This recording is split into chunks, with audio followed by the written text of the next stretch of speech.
Nirmala wekana diala konti linka roina gwasame kanor online TV channel. Te kon ka breaking news mi bukona linka jan lera me. Cha jang tintere weka Fangak cha ka joch kuumɛ IO kene jojan bor agenda na bana ling. Biya tungwan long biya ka ling ka do badana joj ka kimen shore laden walle rei wich ka Fangak ka greta panal kene jongle. Gore jen ora jame der jen waka nasin ko kien. Ko dirte ka liang ka ten kone char laden walle kam kuumɛ kirma yadit kene kuumɛ dakring machar.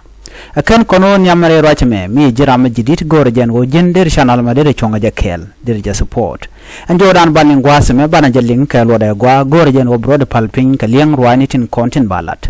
ko bi ngaje do badana to kor ka je ka mum shoda lat eno ke report me shano nga kuumɛ SPLA IO jen bana dinga gwasme shi kuumɛ Dr. Reng Machar jajala no shika Fangak chikana nyoko me kep kene ka kirma yadit chicken kuumɛ kirma yadit chicken Fangak chicken nyo kap ka je ka kor gwade dane shi kor je tuok ka gwaze shewe chi SPLA IO kan je morne chi rodian go trere antama je tuogon wo chi kuumɛ SPLA IO chi kuumɛ kirma yadit che je joj en wale ka shanga welkel ka pai bakel ron kina dangro wi de jandangro wi de dich bana jome bana jelinga gwa ka do badan shai non ka ja ka jo mishalat kuumɛ SPLA IO pin Dr. Reng Machar shikalar no shike kuumɛ kirma yadit jo chere wech ka new Fangak kuumɛ kirma yadit Allah South Sudan People Defense Force SSPDF a Bishop Force a Gwelik Force kendial chaka jo chere wech ka Fangak kuumɛ SPLA IO ka kor midit mishikana ter atuga ni karun wang abene ka shangdar shukor mo shutok alo kor mudira long ka sha kuumɛ kirma yadit cha jadda ka long re kormo cha ka joch nikandial jang tet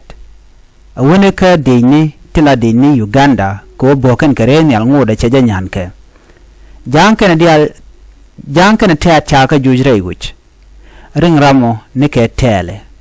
a kormu di che kormu toten kore lat konemen gwasame kina chikari akten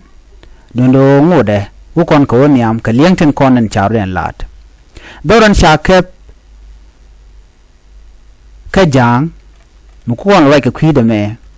kap ko je pinjani kana tet ko kor ka mission wer shi roden go trey wich dor mo shwale pum ka new Fangak wi year antama an korame kor chito kama IO kene kuumɛ SSPDF shi kor bang a kor midit ka sha keb lora bang a kor mitre de teke les kana bom luaj re koran chater a kor mulwal mitite shot shi kor lora bang an ko to ga ka ta dish karun wang na bakawa shuka tin re koramo men chika ta welkel jikana chup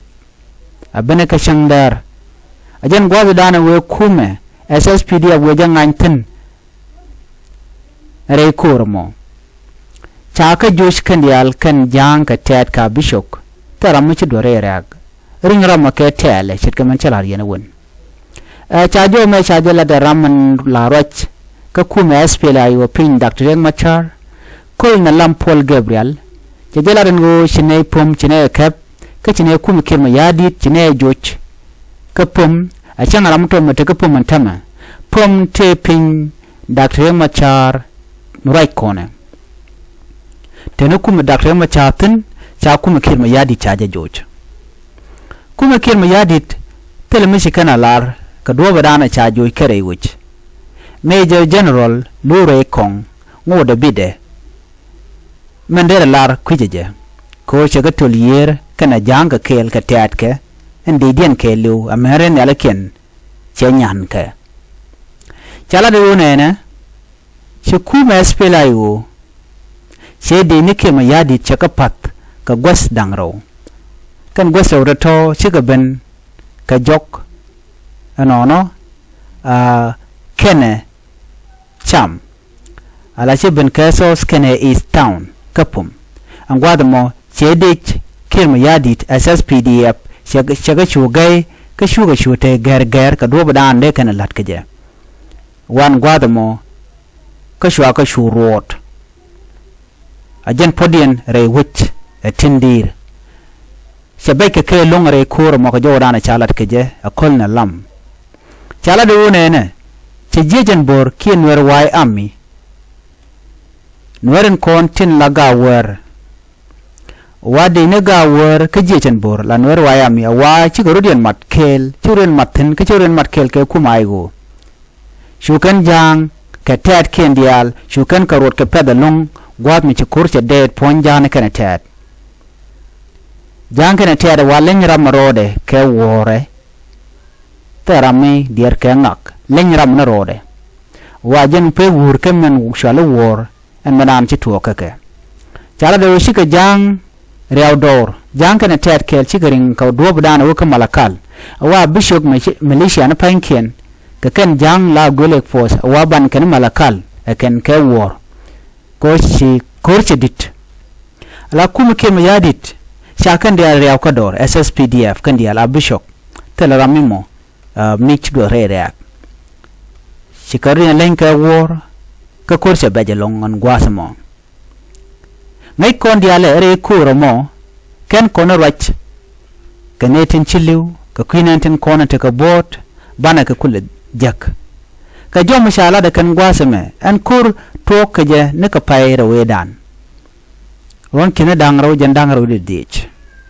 gwade ci kirma yadi chajalad no bika Nuer bikan meken kap re wich kanasir me shawude shal ka me Johnson ulun kana kwang shorale me kana kwan alla governor re wika malakal gwade chaka jakel ka shochu ngogan gwasman go ci korcha ngurar ko ku kan wer ku kan ka target ajen kore dana ci tuok chu mutun chu men tam chang men wer kan ka kep a chang na men ci kan nasir ci kan dak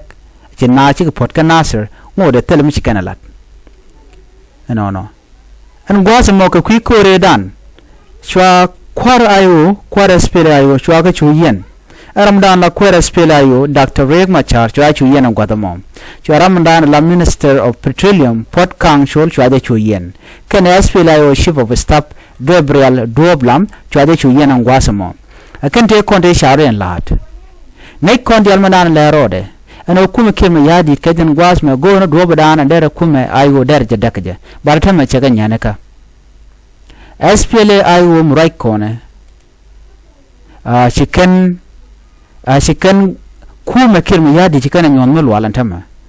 alone dialta ring na kamalakal ala gwade dane nget kana kan ja nget kani o shika fangak kana kabantam new fangak jado tetka IO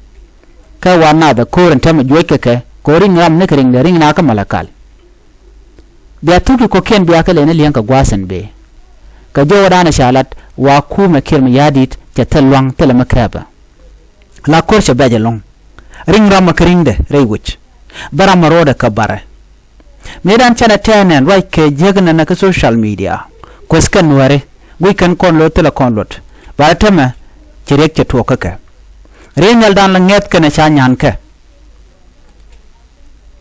si kuma SPLA IO ci kari poda me ci kana to ben go cinay new fanga kine kaf ka cinay kuma SSPDF ke lew cinay joj mi joy ka kuma SSPDF ku ga lela ne ri shop ka din tama ci ta ka bodo ka ci tet nien ngode kan report mo kan jak dundo men chiangat gwasame o ci kume la kume SPLA IO ci ken new fanga ke lew ci kana kap ka sha dich kume la dich kim yadi chaja joj ko na ngani je gwango de mi dit mi joy ke kume SPLA IO ka fangak ka joje Nuer ga weran tot la Nuer wai hami kuna ninde tama kaka ma beje long bana miyet ka bana kala linga yo gwada dana chata dial chagalat entama telma chalat kalia ka jiboni telma chana latin ngode lingan sin kon lat karodian dundo new fangak shafol chaja ke kuma SPLA IO ping Dr. Riek Machar dien nen bo mi yen ga social media bu yen jangu yen ken ke gu yen tat telam biya nen mo gwa kake mi bukana lat ko she nyan ke mi dane gu ken no de kan fangak de ken kaf ci dor ca bay kake anta mi bugo rodi no dut ne ko malakal na me jendan le rode